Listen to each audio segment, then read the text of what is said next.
I want you to be able to differentiate between like deception of someone, like deceiving someone else, like lying, right? Like lying to someone else, which is purposefully misleading a situation, either by telling a lie or omitting information. But that's a conscious thing that we do. That's not what I'm talking about. I'm talking about this is below our consciousness. We're not even aware that it's happening. And because of that, we can't interrupt the cycle because we're unaware that it's happening. The first step in interrupting the cycle is bringing it to our awareness, because we can't fix something that we don't even know is there. So let's talk about the reason it is below our consciousness and the purpose that it serves. Denial, you've heard me say this before, is a defense mechanism designed to protect you. And what it's protecting you against is some reality that for you feels intolerable. So it's just you cannot cope with the thought that something that's going on, it's just I cannot deal with it. And that could be I can't deal with the idea that I'm a terrible mother. I can't deal with the idea that I'm actually an alcoholic. I can't deal with the idea that the person I married and I fell in love with, who I thought was awesome, is having an addiction and that's impacting my kids. These are intolerable thoughts. And so as a protective mechanism, we start to guard against those thoughts. And so it's like an inability to see something because we subconsciously feel like we cannot see. We just can't see it because it's too destructive to our ego. Okay. And so a big part of recovery is what we call like life on life's terms. It's about being able to see reality, because that, and deal, not just see reality, but deal with reality, because that's the opposite of addiction. Dealing with reality, acknowledging reality, seeing truth for truth is the opposite of addiction, because addiction is not just the behavior. It really isn't just the substance use or the gambling or the gaming or the sex or any of that kind of stuff. That's a behavior that's happening. But the other piece of it is this self-deceptive loop that we stay in. This self-deception propagates the continued behavior. It's both things going in correlation with each other. And it's one thing pings off the other and back and forth. When you have an addiction, the first intolerable thought is it's intolerable to think of life without it. Why is it intolerable to think that? Well, there's several reasons for that. One is because somewhere along the way, whatever this substance or behavior is, felt like it fixed something for you, right? Maybe it was anxiety. Maybe it was boredom. Maybe it was low self-esteem. Maybe it was social anxiety. Maybe it was dealing with reality. Like maybe you're in a bad marriage or a bad situation and you don't want to deal with that. And so you found this solution, right?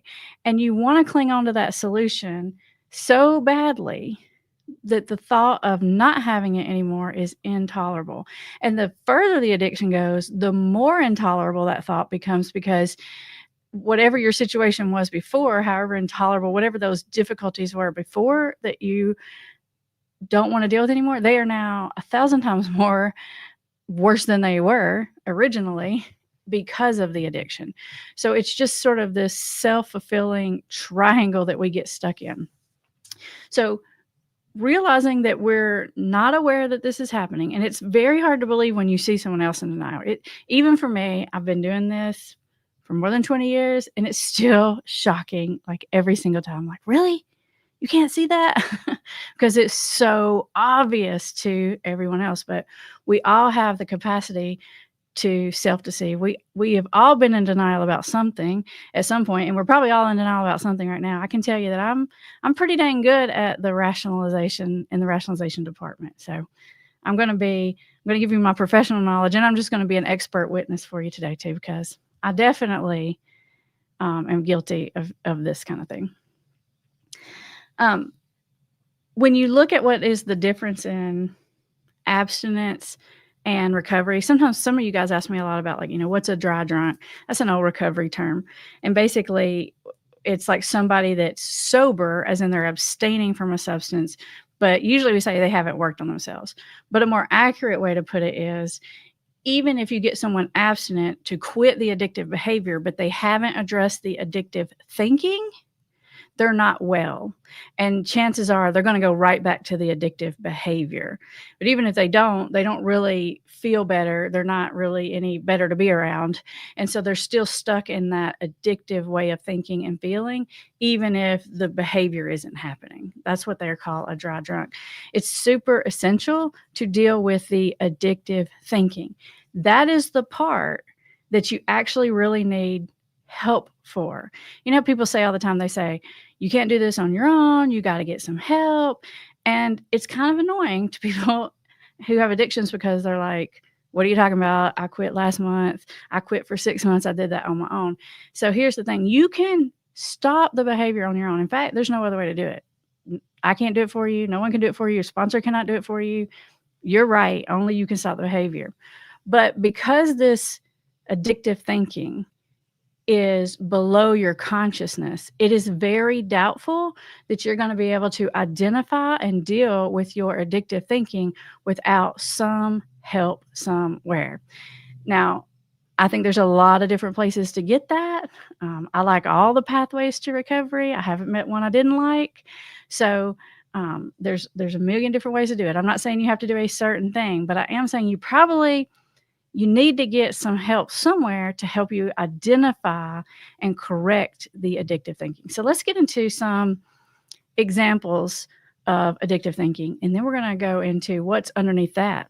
And then we're going to go one level deeper and talk about what's underneath that and what keeps this whole cycle going.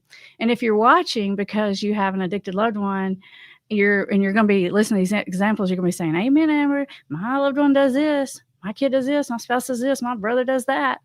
I want you to also be thinking about yourself because this is a parallel process. So everything I'm about to say applies on both sides of the street, okay? And the self-deception that the codependent has is what sustains the codependency, just like the self-deception that the addict has is what sustains the addiction. So you must address the addictive thinking no matter which side of that road that you're on. One sign of addictive thinking is, this is classic, minimizing, right? It's not that bad. You know, people do this by either comparing themselves to people that are worse, more addicted than they are. People do this by comparing themselves to people who are less successful than they are, who have less things in life. There's a lot of different ways to minimize it. All you have to do is look around long enough to find some situation that's worse than yours, and we can all do that at any given point, right? And so that's how we minimize it. That minimizing allows us to stay in denial about the situation because we're denying the severity of the situation. We'll talk more about this, but it's also what keeps us from being able to take responsibility from the situation, which leads to some more things.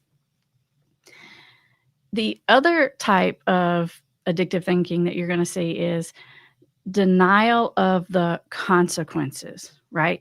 Even though there are consequences happening, natural consequences that are happening. Maybe it's that you're losing the respect of your loved ones. Maybe it's that your work is diminishing, it's getting worse. Maybe it's the fact that you lost your job because of it. Maybe it's the fact that the legal trouble that you're getting into is totally ruining your life.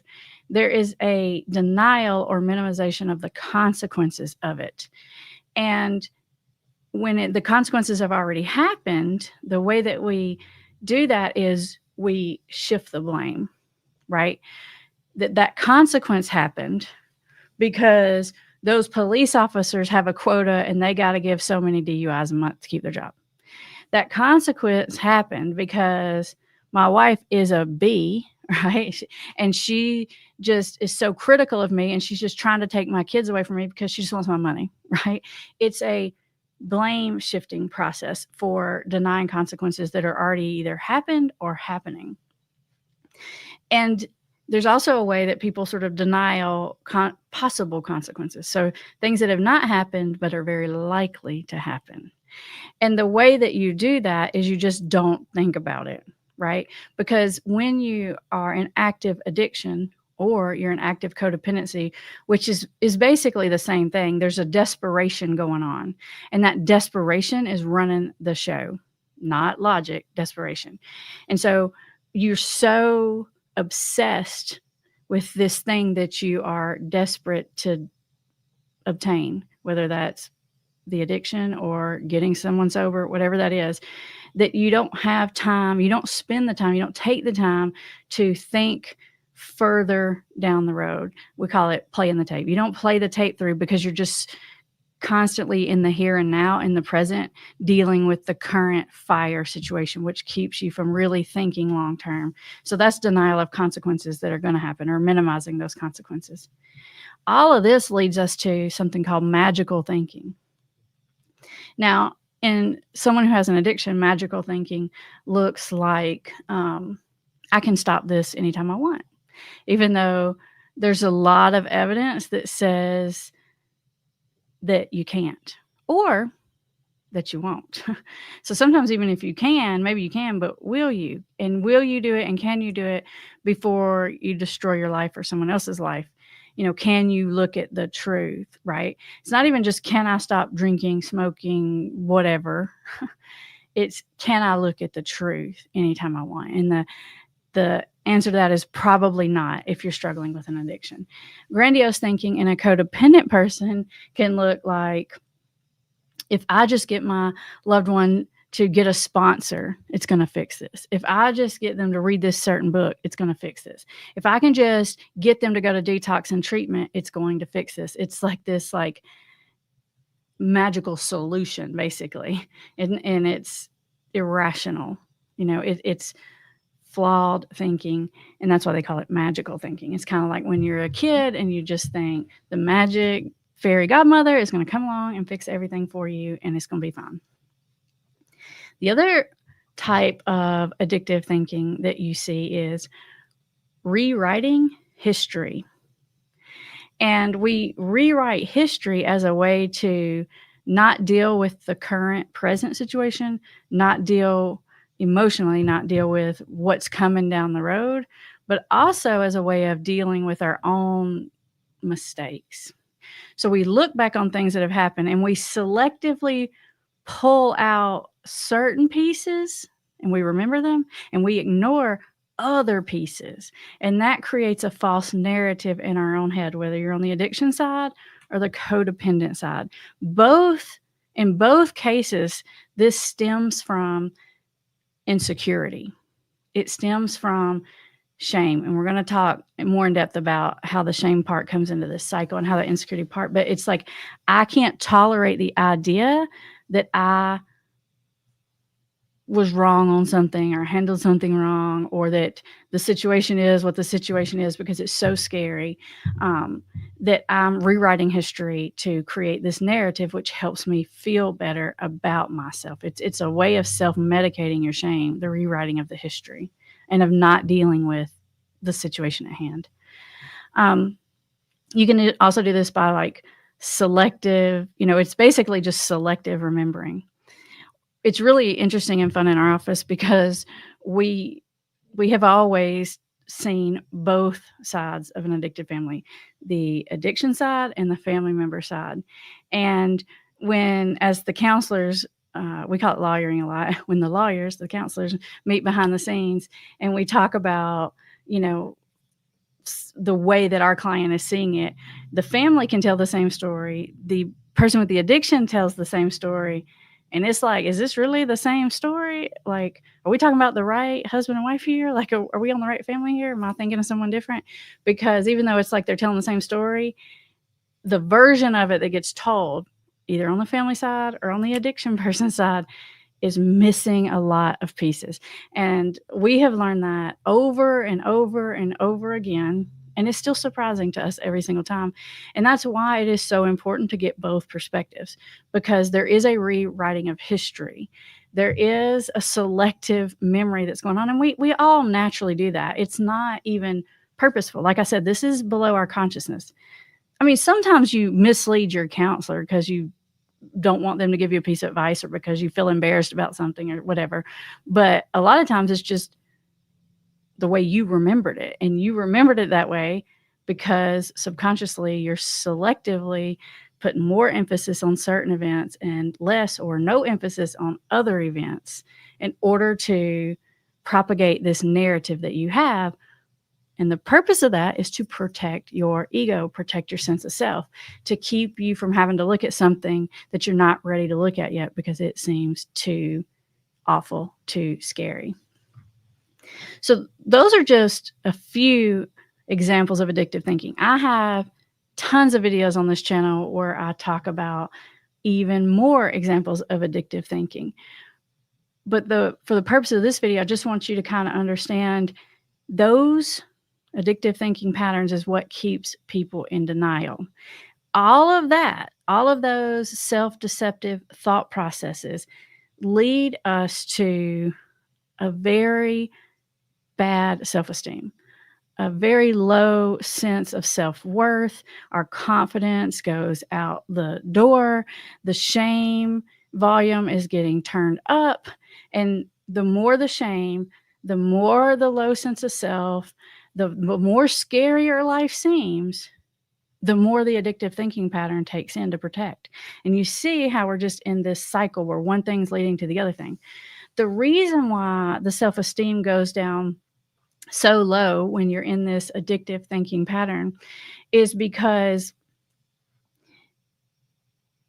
when you look back at what's going on in your life over the last few years when there's been active addiction or active codependency, it's one bad thing after another. It's one mistake after another. It's a situation that didn't work out after the other, after the other, after the other. And you look back on that and then you start to feel this sense of hopelessness. And that's why there's a more emphasis here on shame than there is on guilt. Yes, there's guilt involved in this process of addiction and codependency, but there's more shame involved. And the difference in the two is guilt's actually kind of productive. When we feel guilty, it triggers us to change our behavior. When we feel shameful, and that leads to a sense of hopelessness, which leads to a sense of self-pity, which mostly just allows us to give up on changing and allows us to avoid responsibility for situation. If you say, I did something bad, then there's inherently in your thinking, there's room to correct it, fix it, do something different next time. If you're telling yourself that I am a horrible person, I am a bad person, that doesn't leave room for changing behaviors, taking accountability. It's more of a sense of hopelessness and more of a sense of I'm a bad person versus I did a bad thing. A lot of what happens in recovery is shifting the shame over into guilt. Not that we're trying to make people feel guilty, but actually guilty is a more hopeful, manageable feeling, right? Because there's a solution there, right? I can correct a behavior. I can make an amends in some cases. I can do it differently going forward, and I don't have to stay stuck. Whereas when we have that hopelessness, there is no solution. And not only is it that we feel horrible about ourselves because of all these bad things that are happening over and over and over in our life, because when addiction's happening, it's one bad thing after another, right? The unmanageability is coming from every direction. But also because of the addictive thinking, we are subconsciously refusing to deal with the reality of a situation. And because we're not taking accountability and we're not solving the problem and we're not dealing with reality, the situation just gets worse and worse and worse and worse.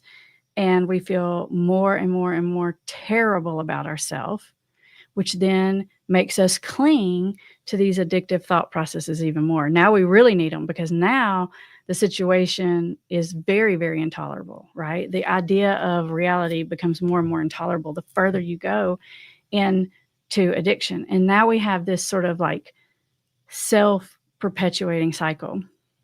So we have the addictive behavior. Underneath the addictive behavior is the addictive thinking.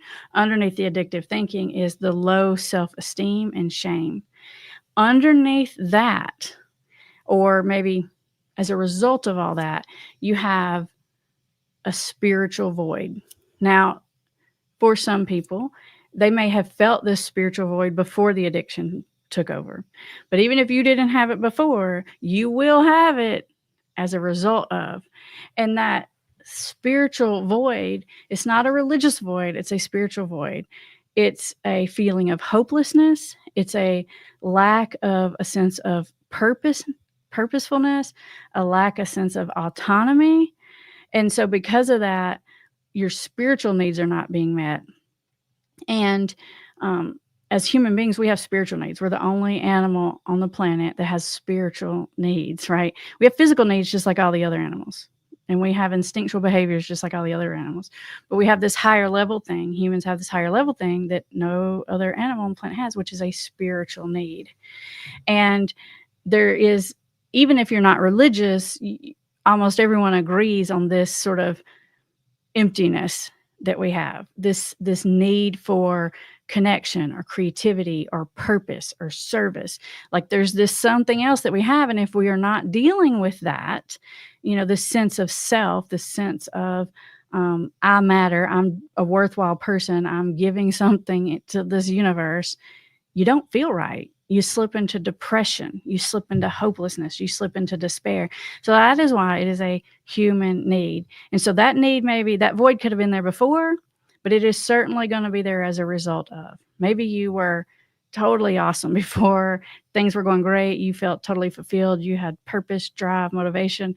But as this whole addictive process goes on, that void is going to feel bigger and bigger and bigger, which leads to more sense of hopelessness, which leads to not taking responsibility and not fixing a situation, which leads to bad self-esteem, which leads to addictive thinking. Can you see why we get stuck in this process? Now, when you really understand the levels of what's driving what and what is causing the denial, it's going to help you figure out how to fix it once you really understand it. Number one, you're going to be aware of it. But number two, the answer is going to seem more and more obvious to you. For example, if you know that your loved one is in denial because whatever the reality of the situation is too scary and intolerable for them, and that's why they're continuing addictive thinking, and that's why they're continuing the denial, then you start to realize that the solution to that is not to make the reality seem scarier, which is what you've been doing, right? When you're in that codependency role and you are in your own subconscious cycle, you're trying to get their attention by yelling, screaming, threatening, punishing, telling them how horrible it is, telling them how they're screwing up their life, telling them about all these bad things are going to happen. And every time you do that, you're making reality seem scarier. What do you think? Are they more likely to deal with reality if you're making it seem scarier, or if you're making it seem like dealable? That's what I call it. That's not a word, really. I guess maybe it's a word. But when I deal with people who are in active addiction, not only do I help them see that actually the reality without the addiction is so much better, right? But I also help them to see that it is attainable. And so often family and sponsors and treatment people too, and counselors too, we go at the person by trying to trigger fear, like a scared straight, and that does not work because it just triggers more addictive thinking. It just triggers those defense mechanisms because it's too freaking scary to come out from underneath the covers. We don't want to look outside. We don't want to open the door and look out there because it's freaking scary out there. The idea of living without my one thing that makes me feel better. The idea that I have screwed up so bad, I have to dig out of this giant hole. I've messed up my career. I've messed up my marriage. My children are mad at me. I hate myself. That's a pretty scary reality. So trying to make someone feel worse, whether it's the addicted person or the codependent person, is not likely to result in a positive change in behavior. Helping someone to see reality involves not lying to them, right? You have to be honest with people because dealing with reality is what recovery means. But helping them see that it's not that scary. It's doable. And if you're trying to help a loved one and you're just off the rails angry and you're off the rails mad and you're punishing them, they're just going to cling tighter. And that only makes sense. And once you realize why they're in denial, that's what I mean when I say the situation becomes more and more obvious to you, right? And it's kind of like you hear people say in treatment, like, only 1 of 10 of you people in this room is going to be sober. Why do we tell people that? First of all, it's not true or accurate. And secondly, it's almost like we're trying to scare you into thinking it's so hard. Almost no one does it. Why would you tell people that? Like, does that make you be like, yeah, I can do this? Or does that make you want to just give up? Of course, it just makes you want to give up. And then that creates like self-fulfilling prophecy, right? If you said something like, most of you will deal with relapse after you leave, but in the long run, most of you are going to figure this out and get better. And actually, thousands of millions of people get better from this all the time. Then you feel more hopeful. You're more likely to keep trying. You're more likely to pick yourself up from a relapse than you are to just stay stuck in the pit in the bottom of the hole, hopelessness. Making someone feel inadequate, hopeless, and scared is not the way to make someone come out of addictive thinking. It's the way to make sure that they stay with their head under the covers, because it's too freaking scary out there. So recovery is all about not just abstaining. It's all about dealing with reality, which means confronting your addictive thinking. And once you can spot your addictive thinking, once it's into your consciousness, it doesn't mean it won't happen. But once you're aware of these things, it's really hard to go back into denial. You can go back into addictive behavior, but you know the truth. And it's like, even when you're lying to yourself, you know you're lying to yourself, and it's not nearly as fun. Recovery is a total buzzkill. Once you know the truth, you go back out there and do whatever you're going to do, but you're going to, like, literally, it's going to be like you're outside of yourself, watching yourself be in denial, watching yourself lie to yourself, watching yourself rationalize, watching yourself making bad decisions. You know, when you're in denial, it's kind of cozy because you don't even realize how bad it is, because all of this is below consciousness. But once you know, and there's no going back. And so that's the hopefulness that I try to tell people and families about the relapse situation. I'm like, yeah, sure. Like, they can get themselves in a situation where they allow that addictive thinking to reoccur, because that's what relapse is. It's more than just a reoccurrence of a behavior. It's the reoccurrence of the thinking, because that is going to come before the behavior almost every single time. Occasionally, people find themselves in a situation where they're just almost like in this weird AutoZone where they just relapse without even a thought about it. Like it's a habit. Like someone just passes the drug to you and you just use it without even thinking about it. Someone just hands you a drink, there's like it's just almost on automatic. But even then, you can catch it pretty quick, right? Relapse is when that addictive thinking comes back. And it usually looks like, I can control it differently this time. I probably wasn't that bad before. See the minimization. There's this grandiose fantasy that somehow you're going to be more powerful, more strong than all them other drug addicts and alcoholics and all them other, 5,000 people that your counselor saw. You're somehow different. You're going to manage it different and you're going to get a different result this time. When that thinking comes back, it leaves the room for the behavior to come back, right? But if you've known the truth, you can catch that pretty quickly. You can call yourself out. You know what the problem is. You know what the solution is. You know where to get help and how to get to the solution. And you can get yourself right back on track. Chances that people are going to have relapse, I guess I would say 9 out of 10 people have a relapse, but that doesn't mean like only 1 out of 10 people make it, right? A relapse isn't necessarily a sign of failure. If I'm walking down the street and I'm trying to get to my office, I may fall as I'm walking down the street, but that doesn't mean I'm starting all the way over. I can get myself back up. Maybe I was halfway there and I can walk the rest of that distance. And if we start to think of relapse that way, it's just a more positive, optimistic look. It's actually a more realistic look, right? Not just that we're trying to make it seem like sunshine and rainbows. It's actually more truthful look at the situation. That hopelessness is not truthful. That hopelessness is connected to the shame, is connected to, I don't want to deal with this. So I'm just going to say either I don't have what it takes to fix it, and I'm just so horrible and so low down that it's not manageable. I can't do it. Or this problem is so big and so huge that there's no sense in even trying, because you can't overcome it or whatever. And so it leads us to that giving up, which actually is not reality. You may tell yourself, I'm being a realist, but that's not actually the truth. We can convince ourselves of anything we want to convince ourselves of. And everything I'm telling you in today's video, it's not just about what people with addictions do. It's what we all do to some degree. When we're making a decision and we're behaving in a way that doesn't fit with who we are, we don't deal with that discomfort, that spiritual discomfort, that cognitive dissonance. And so that cognitive dissonance makes us feel real squirmy inside. We don't like to think about those things and look at those things. So that's when those addictive thinking processes come back into play, and where we start sliding ourselves back into denial. You can see someone sliding back into these processes before they relapse. We call this relapse warning signs. And it can look in a number of ways. It can look like someone's just feeling overwhelmed by reality. They're their self-esteem starts to go in the dumps. They start to feel like they're not confident, like the problem is hopeless, like it can't be fixed.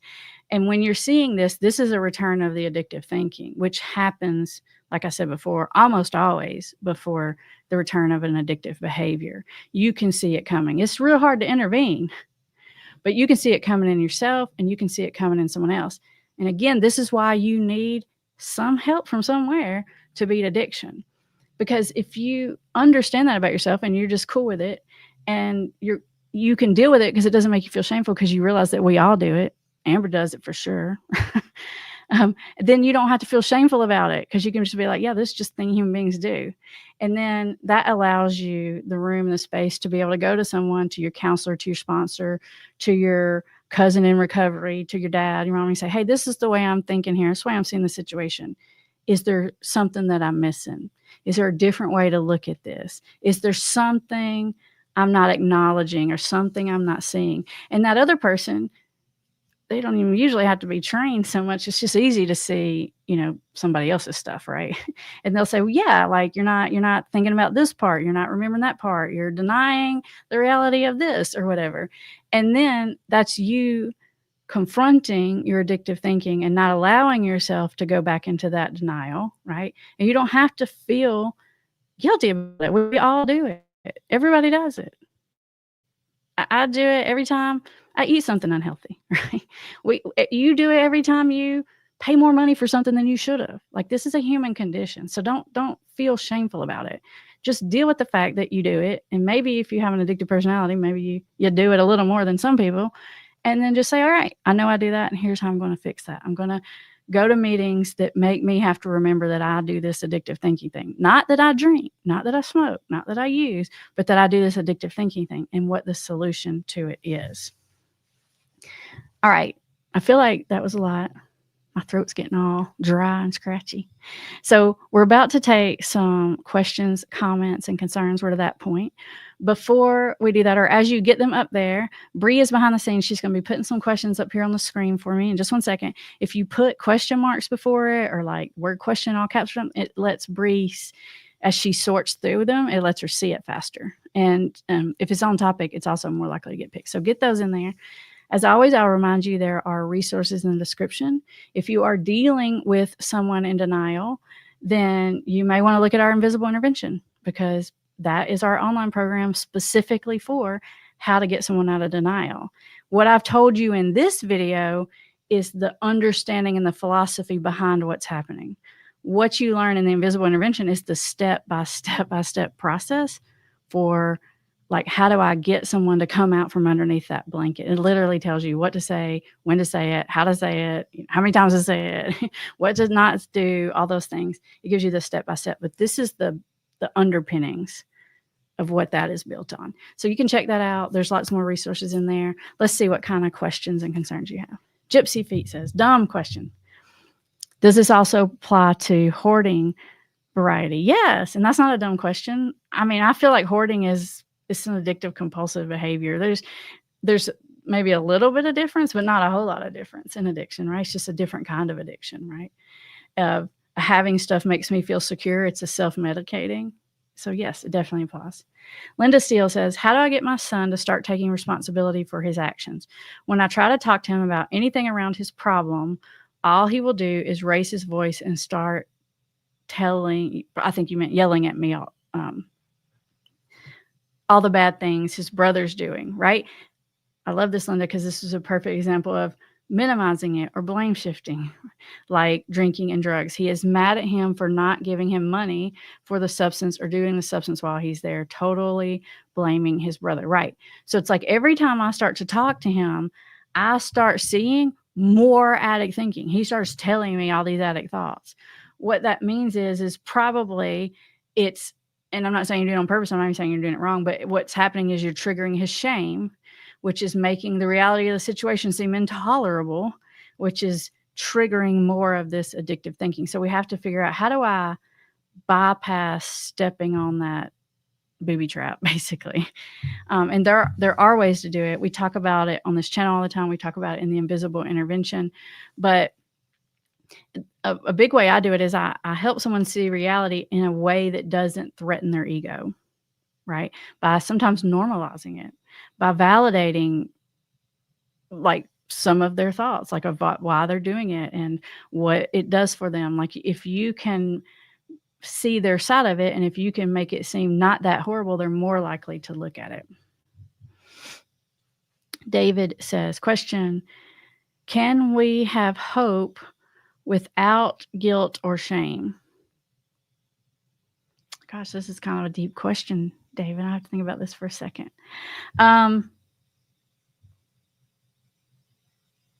Yeah, I mean, I think so. Because you can be hopeful about something that you don't feel like you contributed to in a negative way. But when we move out of addiction, we have to sort of pass through that phase. If you think about it like you're on a journey from here to there, it's a phase you're going to have to step through. But a lot of times the hope comes before you address the guilt and the shame, because you got to be, you're not going to trust that you should even start taking those steps if you don't have hope. So it's hope, then trust, and then that allows you the strength to walk through the guilt and shame. Debbie says, my loved one says I'm the last person or friend he has on the planet. He left rehab and is back on the streets. What can I say to make change seem more attainable?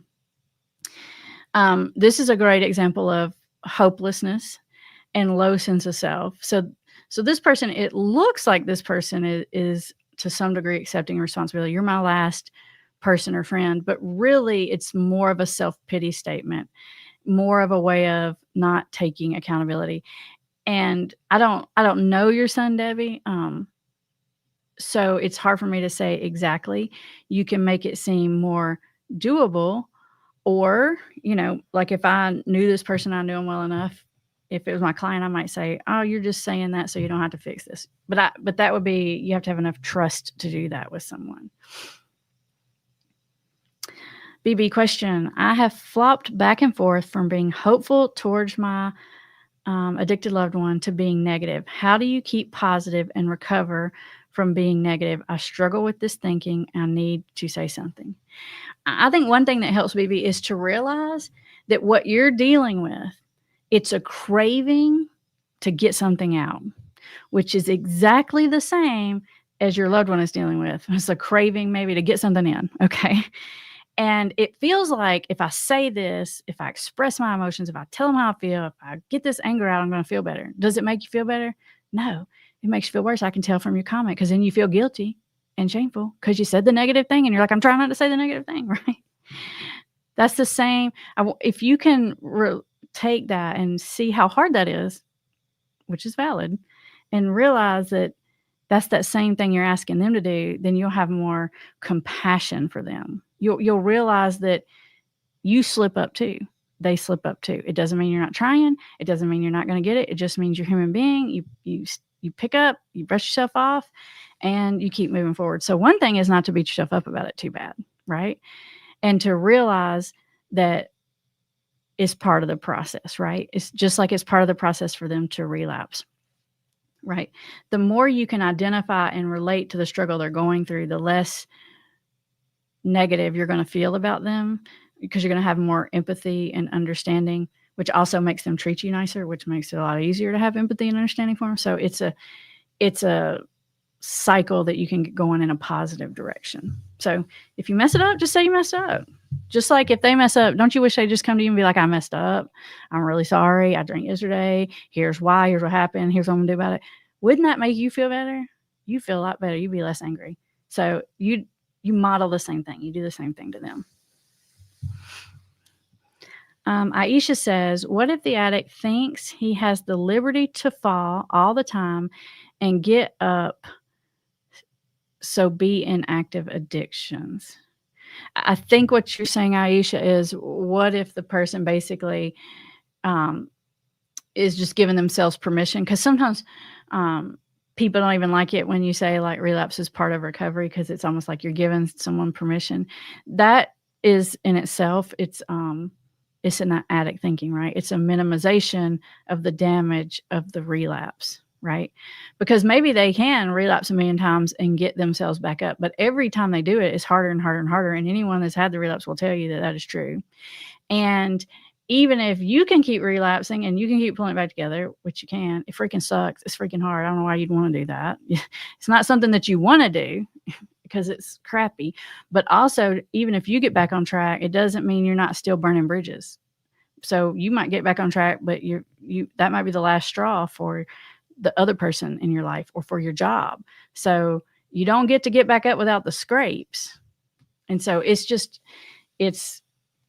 a rationalization, it's a minimization, it's an addict thought is what it is.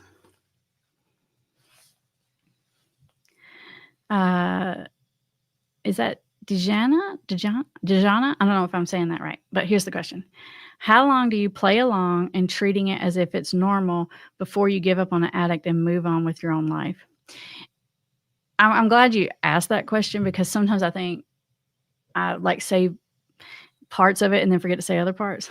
So I'm saying you can normalize it, but also ask for change, right? So even though I may normalize it for a client, I may say, hey, happens to all of us. Here's what we need to do about it. It doesn't mean I'm denying the reality. I'm just making it seem less scary. But it doesn't mean that I'm saying it's okay to keep doing it. I'm just saying, yeah, here's why it happened. And yeah, there are good things about it and bad things about it. It's just acknowledging the truth that is there. But it doesn't mean that you just have to pretend like it's okay, because it's not okay for them or for you. Yep. Sharon B says, question, our son drug journey has led to delusional thinking he has bugs in his skin. He wants to show us and agree. In reality, he just has normal skin. How do we handle delusional beliefs? This is a good question. This is psychotic thinking. This is psychosis, which is a different level than like these other kind of addictive thinking. It's sort of delusional because it's not seeing reality. But then there's psychosis, which is what Sharon's talking about. So it can be drug induced psychosis, where you're like seeing, hearing, believing things that are not accurate, true, or there. You cannot talk someone out of a delusion, a hallucination. This is a hallucination. And it could be that he's visually seeing them, but it could be that he is feeling them. That's called a tactile hallucination. So you can have auditory hallucinations, visual hallucinations, tactile hallucinations. Sometimes people feel like the bugs are crawling on them. And that, like I said, that's a tactile hallucination.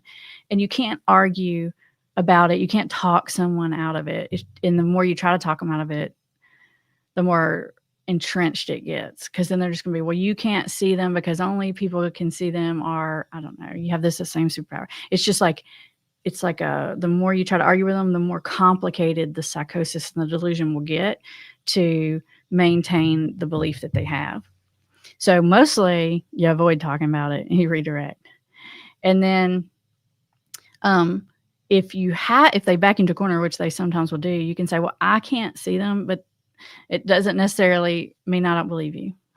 You can just kind of, you don't want to lie, but you kind of sidestep it, basically. it's either going to clear up on its own because the drug gets out of the system and it just fixes, or they're going to have a medication to fix it. If it doesn't clear up on its own, they're going to have to seek a medical professional. But you can't just convince them that the bugs are not there. Maury says, what are the strategies to deal with a teenager in sweet marijuana days who doesn't want to stop?